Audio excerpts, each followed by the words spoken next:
I have talked to many historians who have interviewed their sources in order to write their histories over more than 70 episodes of Drafting the Past. But I don't think any has spent quite as much time getting to know their subject in person as today's guest. I'm Kate Carpenter, and in this episode of Drafting the Past, I'm joined by Dr. Mary Frances Phillips to talk about her first book, Black Panther Woman, The Political and Spiritual Life of Ericka Huggins. Thank you. I'm so excited to be here.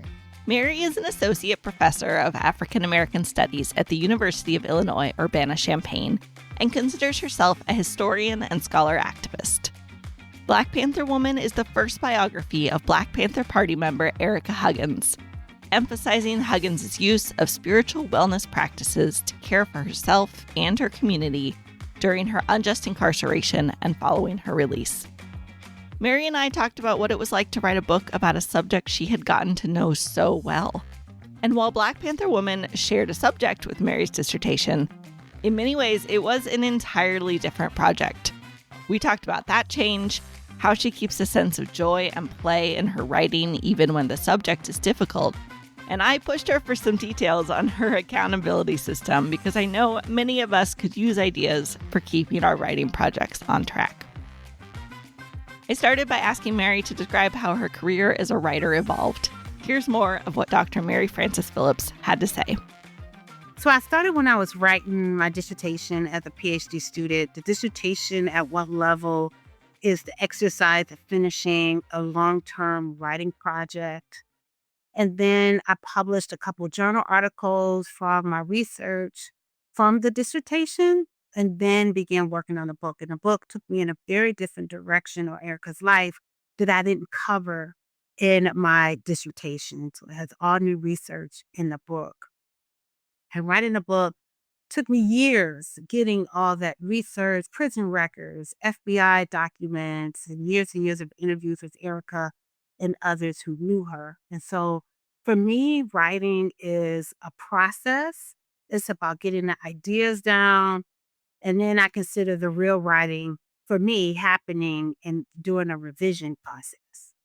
It's been an ongoing process, but I think the book has taught me the craft in a much deeper way in doing the work.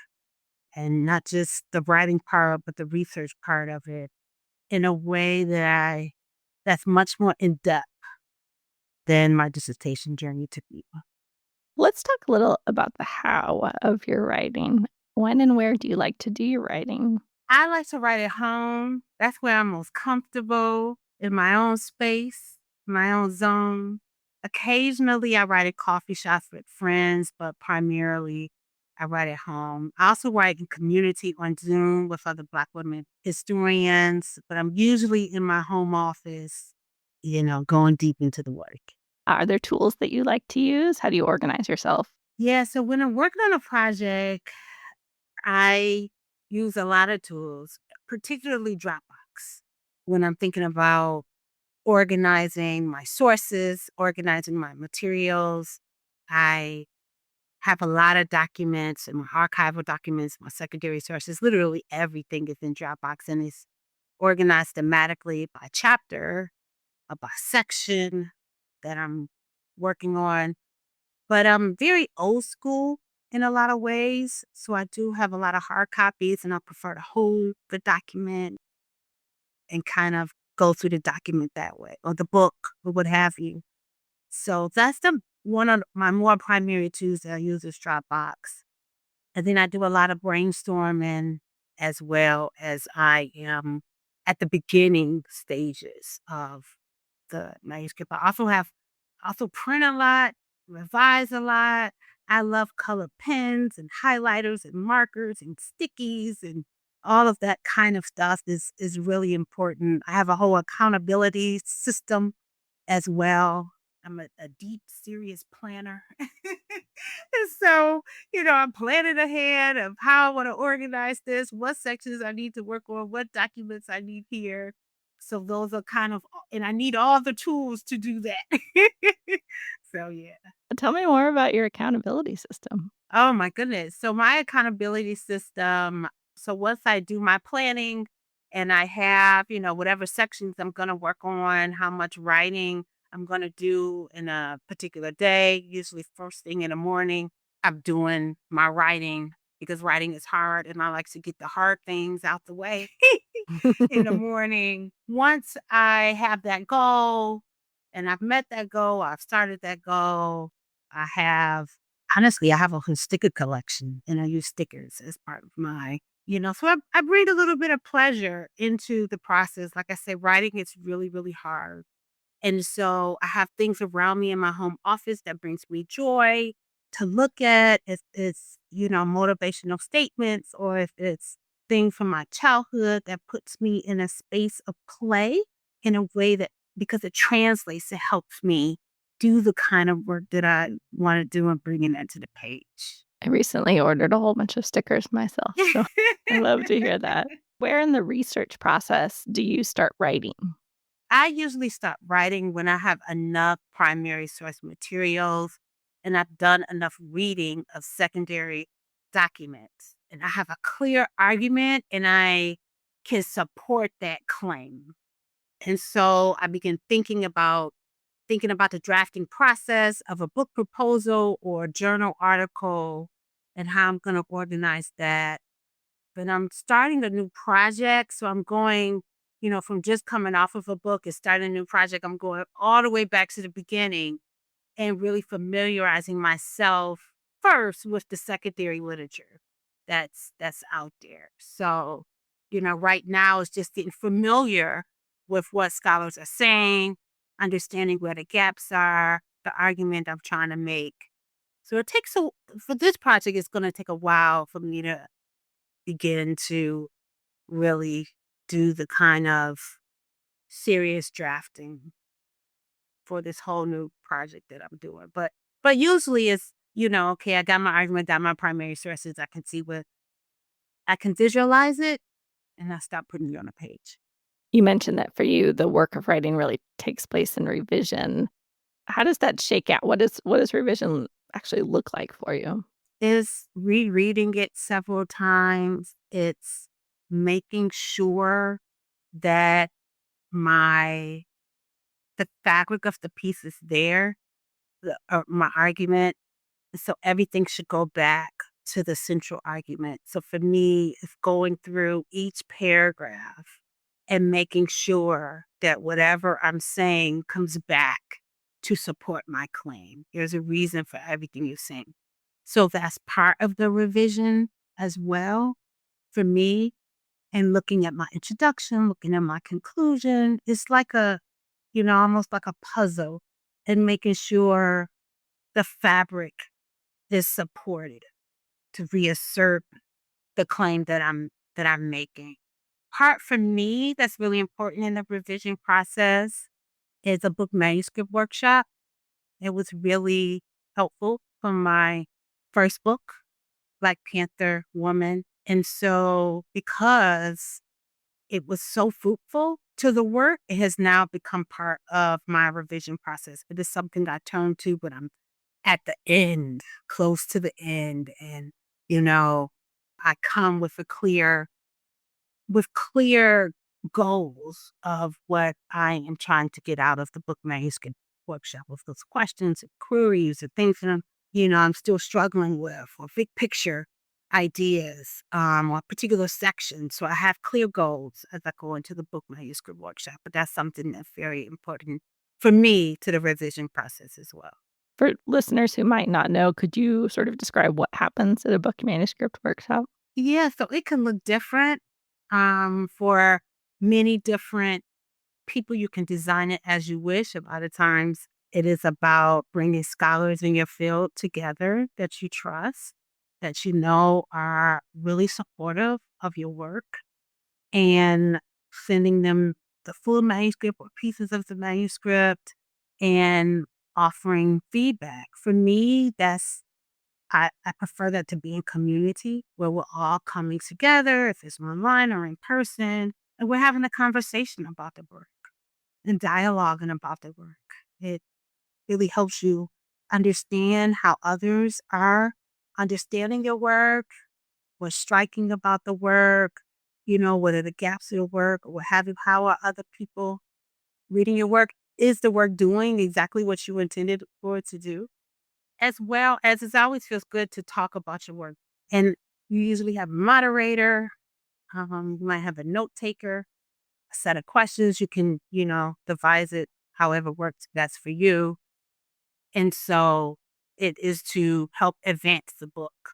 I want to ask a little bit more about how Black Panther Woman came together. It's really rooted in oral histories, which clearly comes through in the book.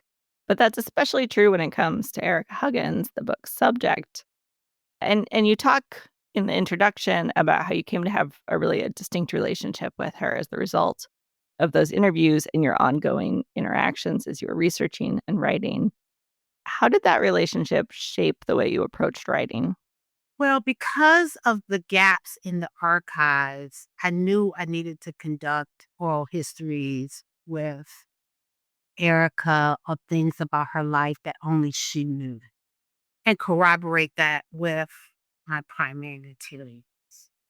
We spoke over the span of 10 years, really longer than that, if we count my first interview with her when I was a PhD student a long, long time ago.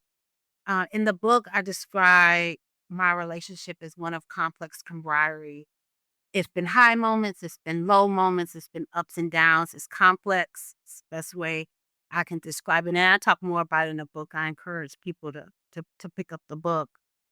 But it was important for me to speak to her because for many reasons, but one of the reasons is I wanted to get a sense of her feelings, her emotions, that kind of inner world of emotion that is not in the archives, that's not on a page, and many of the oral histories out there about her.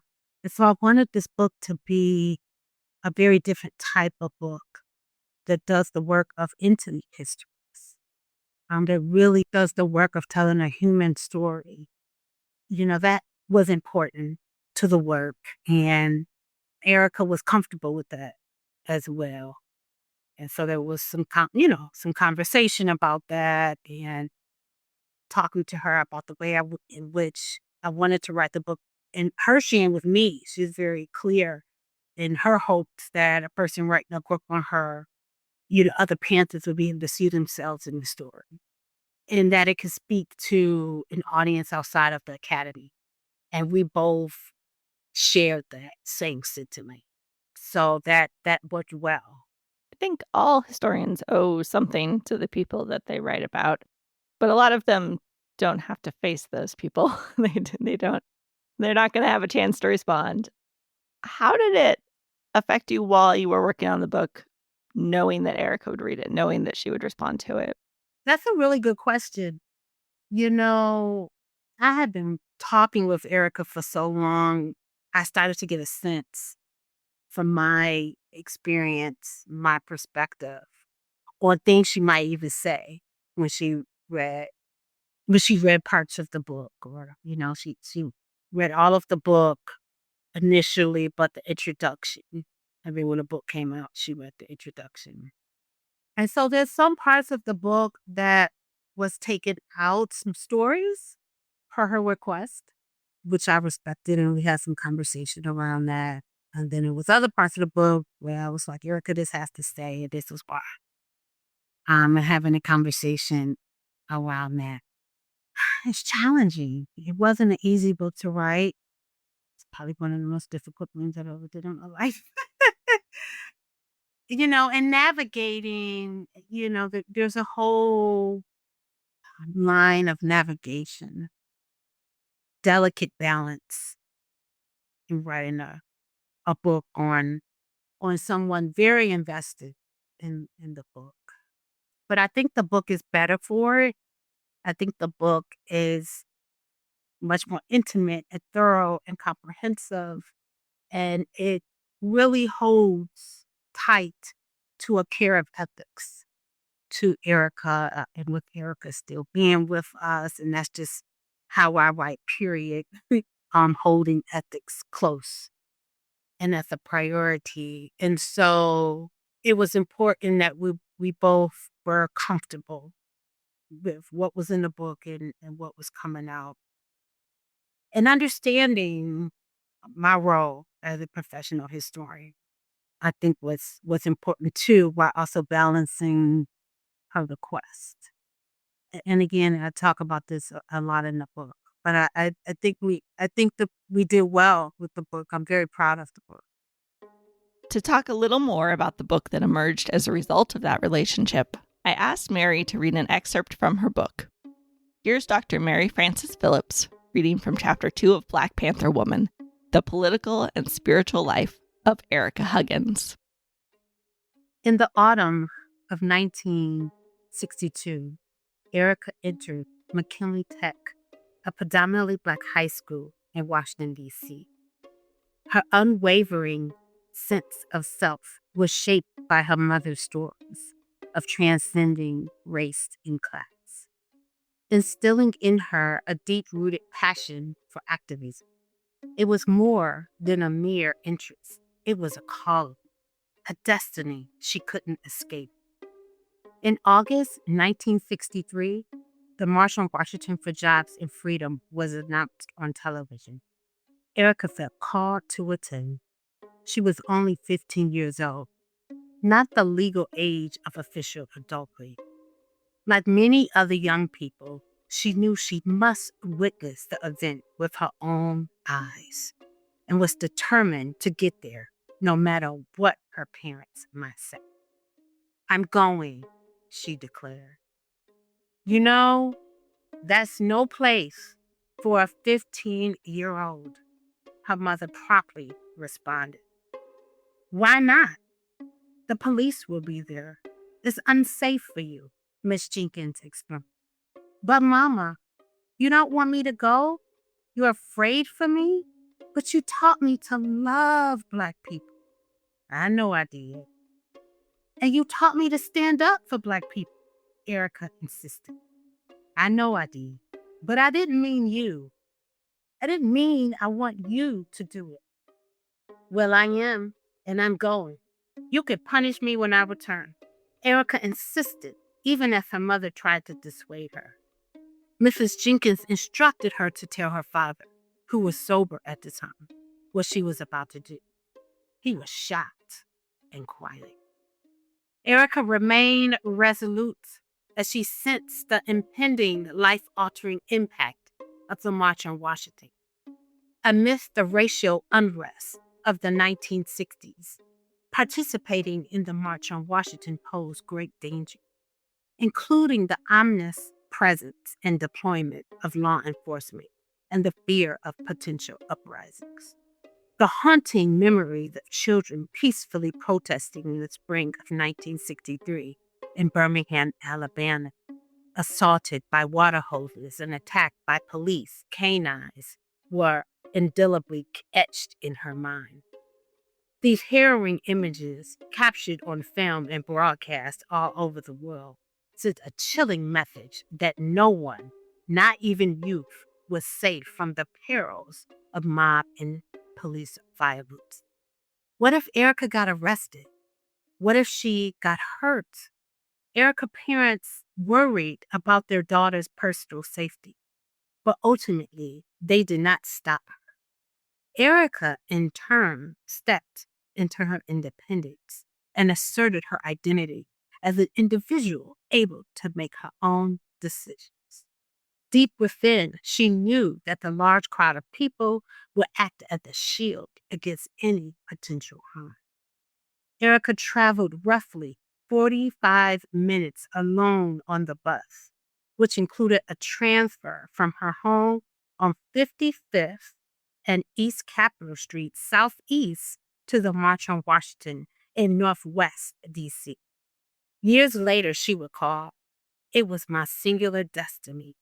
At that point in time in my life, I was supposed to do it alone." Ericka's memory reveals her determined intent to ward off any outside influence, to be true to herself. Looking back, she saw that this was a crucial turning point in her life. I wanted to talk about this passage because in several places in the book, you offer us sort of a miniature scene of direct dialogue, like at the beginning of this chapter where Ericka is talking with her mother about going to the March on Washington. How did those scenes come together? Those scenes came together through oral history, archival material, and secondary sources weaved together. So that particular passage came from Ericka's oral history and recalling her memories attending the March on Washington against her mother's wishes, and secondary sources on the March on Washington. So in my conversation with Ericka, I was interested in her parents' response, her reflections, and what she was thinking at the time. And she was determined to go despite her parents telling her not to. So I really was trying to go back in the mind of that little girl. It really wanted her to really, in her storytelling, paint that moment for me. And so that's where that is coming from.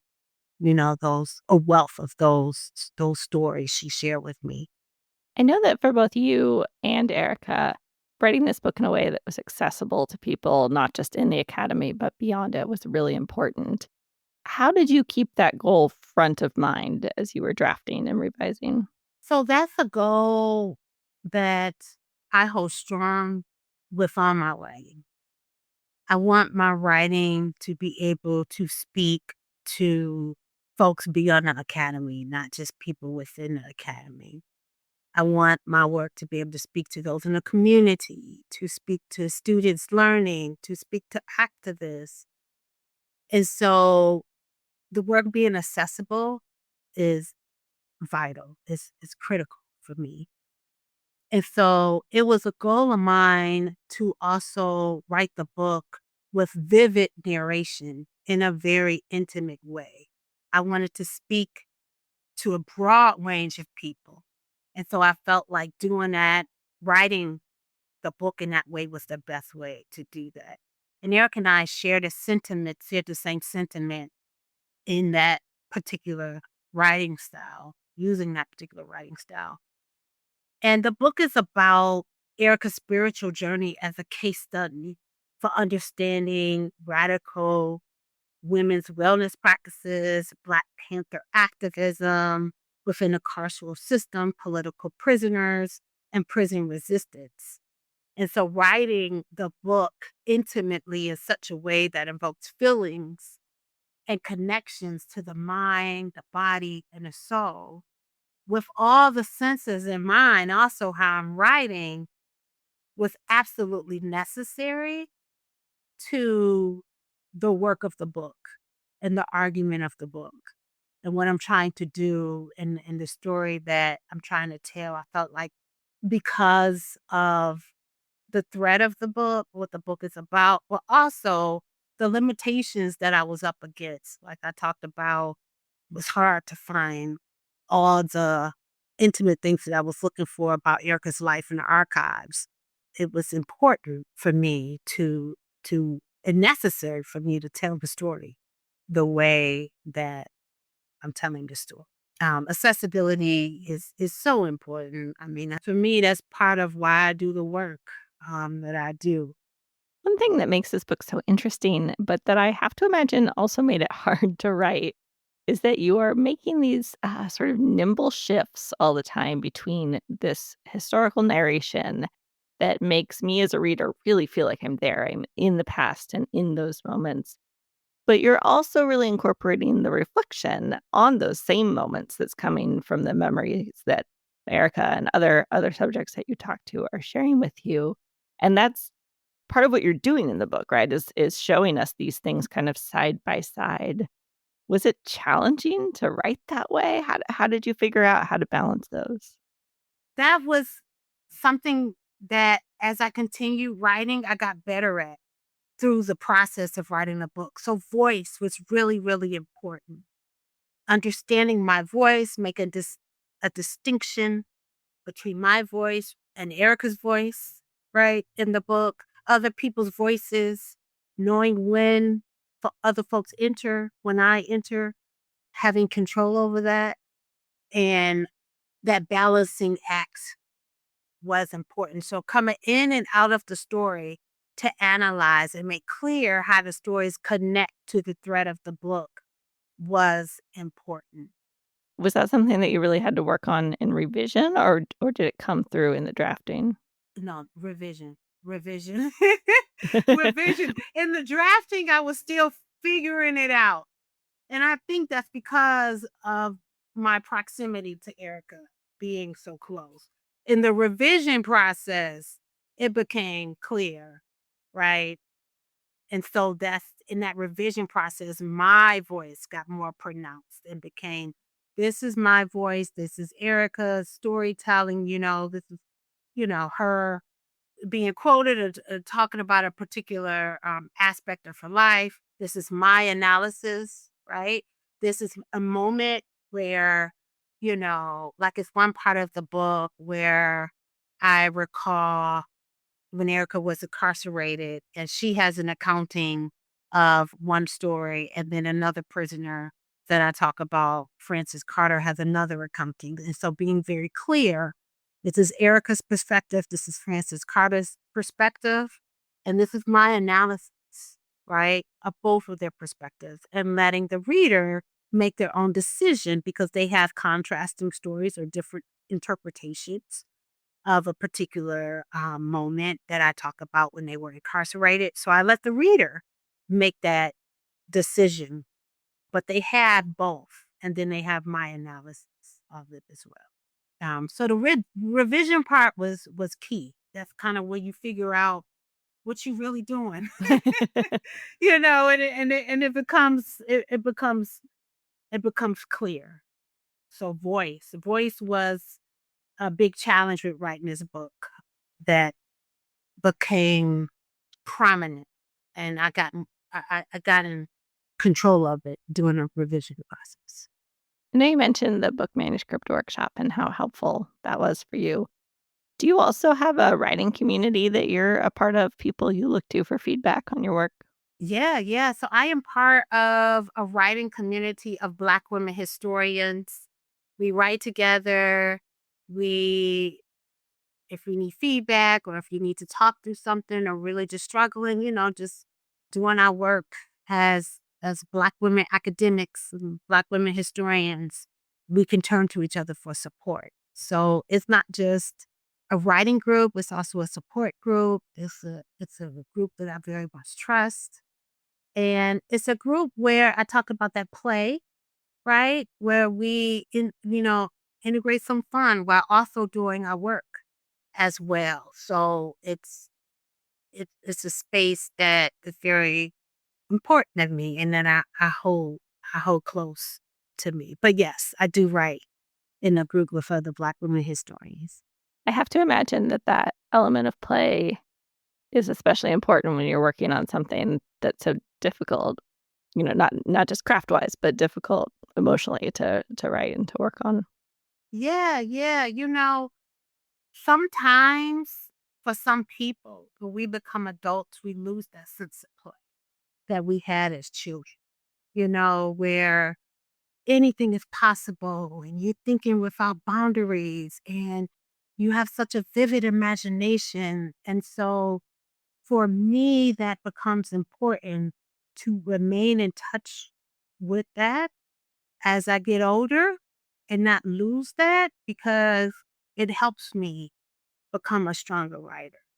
So not just, it comes out in my accountability system with all of my stickers, as I finish a chapter, what have you, I'll give myself a sticker, what have you.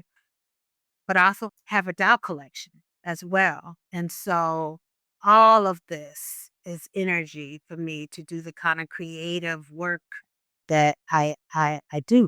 What's the most influential writing advice you've ever gotten? Show, don't tell, right? It's really important doing the kind of creative writing that I do.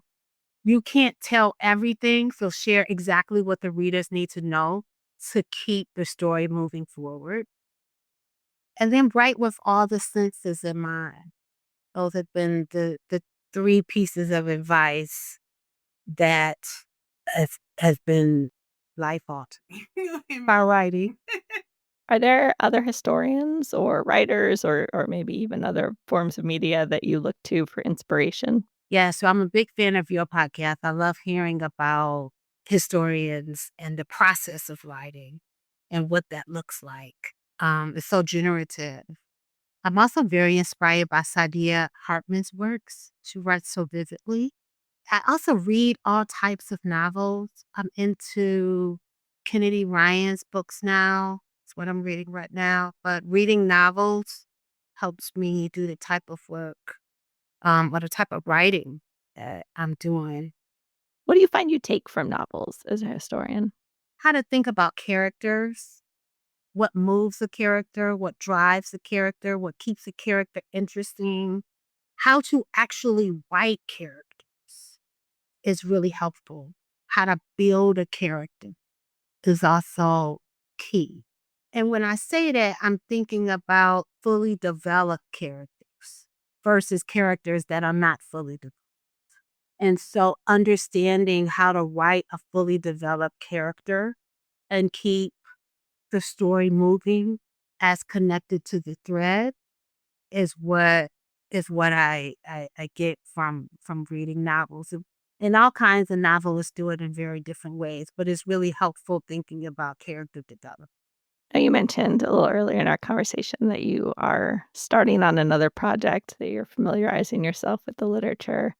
Before I ask you what that project is, I'm curious what it's like to go from a project that started as a dissertation and then you really deepened and built on for a book to starting a book totally from the beginning.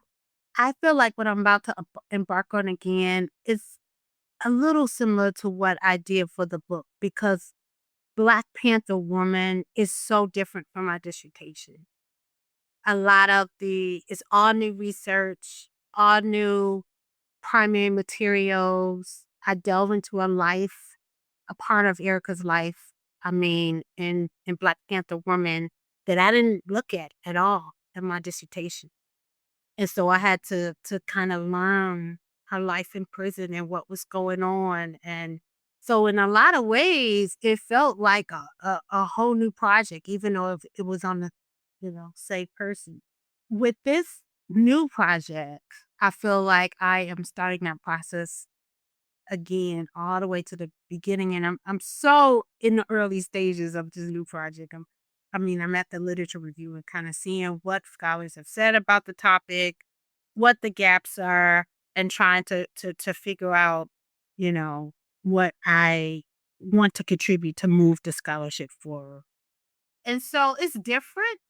I did have context, for the book that in a lot of ways because some of it was very little of it, but the topic at least was from the dissertation. Whereas in this regard, it's just all new. So there is some differences, but as a trained historian, we know what to do. It's just kind of going through the process again, but enjoying the process. This is my second book. So I don't have the same pressures. And I think enjoying the actual process that goes into the making of a book, you can't get that time back. And to enjoy it is just as important as when the book is finally done. So the difference is that in this moment, I'm actually enjoying it in a much deeper way. I like to hear that. Enjoyment is good. Are you up for sharing a little bit about what you're working on? I'll say this, it's a study that looks at Black women boxers. So, very different direction from the previous work. And so that's what I could share right now. We kind of see where it goes and all of that. But I've always had an interest in sports history. It comes from my stepfather introducing me to boxing when I was a teenager. We used to watch every boxing fight. This is a part for people who know me well. A lot of them don't know this part about me. And, it's a way to give honor to my stepfather and the men in my life and my grandfather and what have you. He wasn't into boxing, but he was certainly into football. But but I've always enjoyed sports. But boxing has always been my favorite sport because of my stepfather. So, it's the area that I'm excited to explore for my second book. Fantastic. I love that. I can't wait to see where it goes and to get to read it eventually. Thank you. But I hope you enjoy all the steps along the way. Dr. Mary Frances Phillips, thank you so much for joining me for Drafting the Past and for talking about your writing process. Thank you so much. It's been a joy to speak with you. Thanks for joining us for this episode of Drafting the Past. To find links to Mary's book and everything else we talked about in this episode, along with a complete transcript, check out the show notes at draftingthepast.com. While you're there, consider signing up for the newsletter to stay up on episodes, posts on the Drafting the Past blog, and more. In the meantime, remember that friends don't let friends write boring history.